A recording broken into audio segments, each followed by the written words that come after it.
lives on the plantations were very hard on the African slaves. Many people thought that the Africans were well treated on the plantations. However, they were dreadfully wrong. The enslaved Africans were treated horribly. The slaves were often underfed. They were given so little that they would be left with nothing during the second half of the week. Slaves often suffered from tropical diseases such as leprosy, dysentery, and yaws. The slaves said that it was the worst experience that anyone could go through. The life expectancy for the slaves was only 26, and this was caused by the slaves' bad diet and their horrible living and working conditions.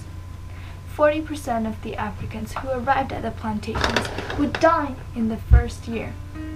Some plantation owners treated their slaves graciously. However, this was not the case most of the time. Children were put to work from the age of 7 or 8. They would have to weed, plant corn, or shovel manure into cane holes, and they were not given any education whatsoever.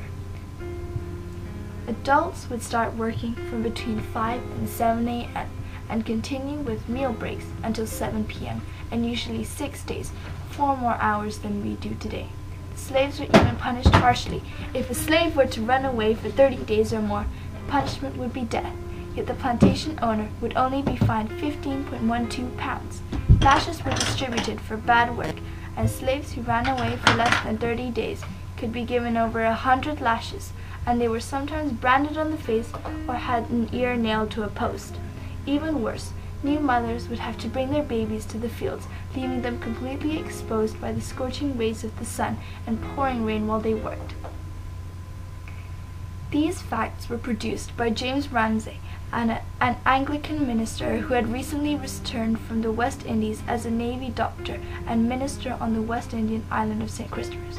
Slaves would often rebel against their owners. This began during the Middle Passage, where slaves would try to take over the ship or refuse to eat. The slaves punished them brutally and harshly if they tried to do so, and also sometimes punished one person so badly to show the other slaves how hard they could be, hoping that the slaves would not turn to rebellion. Revolts also happened at the plantations.